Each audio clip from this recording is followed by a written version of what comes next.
Bom, gente, olá. É, Videoaula hoje a gente vai falar um pouco sobre estática. Estática é a parte da mecânica em física que estuda, que fala pra gente quais são as condições necessárias para que exista equilíbrio. Daqui a pouco a gente vai definir de uma forma mais precisa o que é equilíbrio.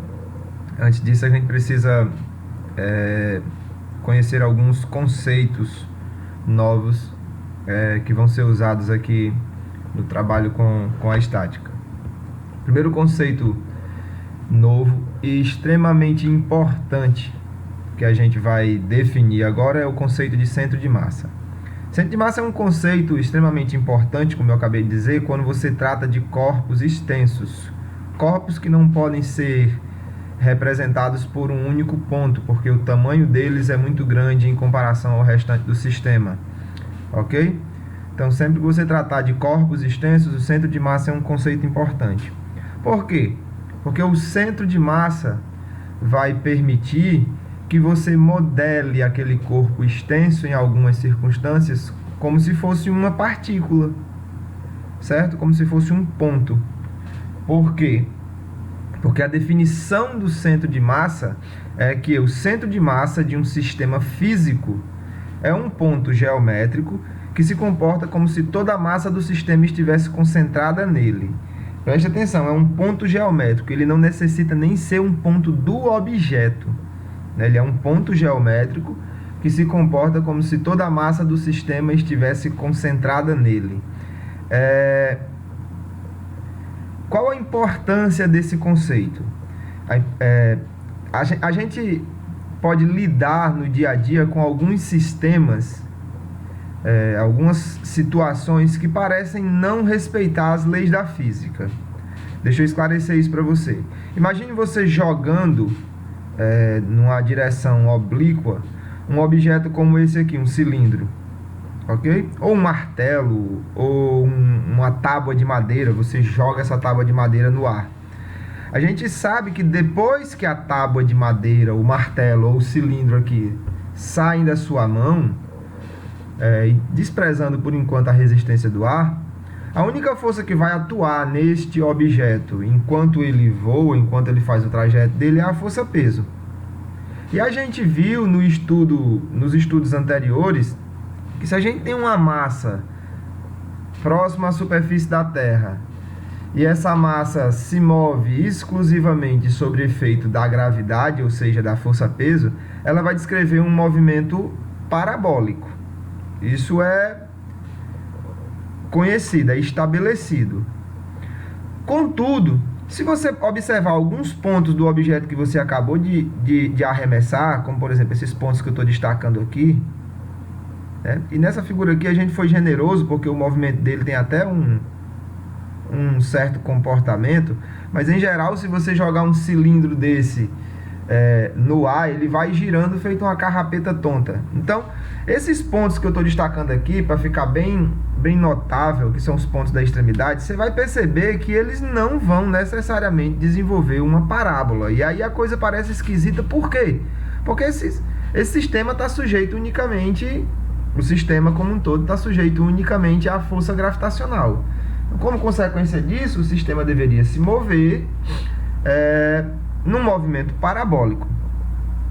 Contudo, como o sistema é extenso, ele não é só uma partícula, ele é feito de muitas partículas, essas partículas interagem algumas com as outras. Então, por exemplo, embora a força resultante sobre esse sistema como um todo seja somente o peso, nesta parte do sistema aqui, a força resultante não é somente o peso. A força resultante nessa parte aqui é o peso dela e a interação dela com as demais partes do sistema. Então, como consequência disso, o movimento dessa parte do sistema não vai ser um movimento parabólico comportado, suavezinho, como a gente esperaria que fosse. Mas existe um ponto no sistema que se comporta como se toda a massa do sistema estivesse concentrada nele. Ora, e se toda a massa do sistema está concentrada nele, esse ponto em especial vai se comportar da forma que eu estou esperando. O ponto em questão é o centro de massa. Então, depois de você determinar o centro de massa do referido sistema e você observar ele desenvolver o movimento depois que você jogou ele no ar, você vai perceber que, embora os outros pontos não desenvolvam essa trajetória comportada parabólica que a gente esperaria, o centro de massa vai fazer isso, porque ele se comporta como se toda a massa do sistema estivesse concentrada nele. Um outro exemplo que é bem interessante é você imagina aqui um projétil, uma bomba que foi disparada numa direção oblíqua. Vamos supor que o centro de massa dessa bomba esteja aqui. Ora, eu sei que se essa bomba lá no ponto mais alto explodir, esses cacos da bomba, eles vão desenvolver movimentos os mais diferenciados possíveis. Vai um para cá, outro para cá, outro para cá, e vai sair uma coisa louca aqui, uma confusão. A gente não tem como determinar um movimento do sistema, porque o sistema agora está estraçalhado em diversas partes. Tem como eu determinar um movimento do sistema, né? Olhando para cada uma dessas partes. Mas se eu olhar para o centro de massa desse sistema, né, se eu batesse uma foto de cada posição, calculasse o centro de massa desse sistema a todo instante, eu perceberia que o centro de massa desse sistema desenvolveria um movimento parabólico. Por quê? Porque ao estilhaçar aqui, a força que atuou nesse sistema foi uma força interna. Ok? Força interna. Então, força interna contribui com um valor zero para a força resultante. Quer dizer que a única força resultante atuando sobre esse sistema como um todo, eu não estou falando que a força resultante neste pedaço, ou neste pedaço, ou nesse, ou nesse, ou em qualquer um dos outros, seja somente a força peso. Não. Durante a explosão, esse pedaço aqui recebeu alguma força além da força peso. Mas o sistema como um todo, ao longo de todo o trajeto, a única força que atua, a única força resultante que atua nesse sistema como um todo é a força peso, porque as demais forças são internas. Se a única força que atua nele é a força peso, consequentemente, o centro de massa desse sistema deve se mover como se estivesse sujeito somente à força peso. Então, o centro de massa dele vai fazer uma trajetória parabólica. Mas como determinar o centro de massa de um corpo? Se o corpo for uma figura geométrica regular, um triângulo, um quadrado, um círculo, um retângulo, e a distribuição de massa desse sistema for homogênea, ou seja, não tem uns pedaços do objeto que são mais pesados do que outros pedaços, a distribuição de massa é homogênea, nessas situações, o centro de massa é simplesmente o centro geométrico do objeto, como vocês podem ver aqui. Se o objeto tiver uma forma irregular, quer a distribuição de massa seja homogênea ou não, existe uma forma prática de você fazer isso. Você vai marcar 3 pontos diferentes, né? Por exemplo, ponto A, bem aqui assim o ponto B, e bem aqui assim o ponto C. B e C. E você vai pendurar o objeto por cada um desses pontos. Por exemplo, aqui nessa primeira figura o objeto está pendurado pelo ponto A. E aí eu traço então uma linha vertical através do ponto A. Eu vou marcar o outro pontinho lá na outra extremidade, que é o Azinho.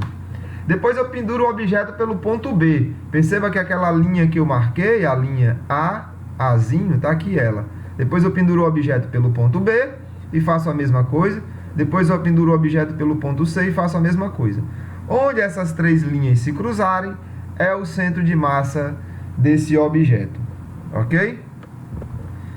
Mas se eu não tiver um corpo extenso contínuo, se eu tiver um sistema formado de muitas partículas, como que eu determino o centro de massa de um sistema de muitas partículas? Bom, aqui é que a coisa fica um pouco matemática. Como nós sabemos, o centro de massa é um ponto. Se ele é um ponto, ele pode ser representado por coordenadas em um sistema cartesiano. Então, ele pode ser representado por coordenada x, que eu estou chamando aqui de xcm, x do centro de massa, e y do centro de massa. Como que eu vou determinar a posição do centro de massa? Nesse caso aqui, o centro de massa será o ponto x, cm, y, cm. Então, se eu quiser trabalhar de uma forma mais simplificada com esse sistema de partículas e eu quiser saber qual é o ponto desse sistema aqui, qual é o ponto que se comporta como se toda a massa do sistema estivesse concentrada nele, eu vou ter que calcular as coordenadas do centro de massa. E para fazer isso, basta eu fazer a média ponderada das coordenadas. Ou, o que isso quer dizer? Para calcular a coordenada x do centro de massa, eu vou fazer a média da coordenada x de todos os pontos. Perceba, a média da coordenada x de todos os pontos. Só que eu não estou fazendo a média aritmética, eu não estou somando a coordenada de cada um dos pontos e dividindo pelo total de pontos. Não, eu estou fazendo a média ponderada. O que é a média ponderada? Cada um desses pontos ele vai entrar com um peso que depende da sua massa. Então, para poder representar isso na fórmula matemática, a gente vai multiplicar a coordenada de cada ponto pela sua massa. Perceba que pontos que têm uma massa maior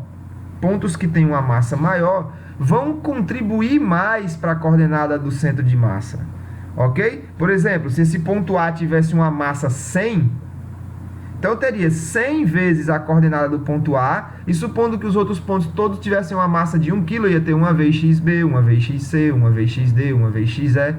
Aqui eu teria 100, ok? Como consequência, né? Essa coordenada, se esse ponto aqui fosse o mais massivo do grupo, como consequência, essa coordenada aqui iria ficar bem próxima dele. Você pode fazer esse teste depois que você aprender a calcular centro de massa.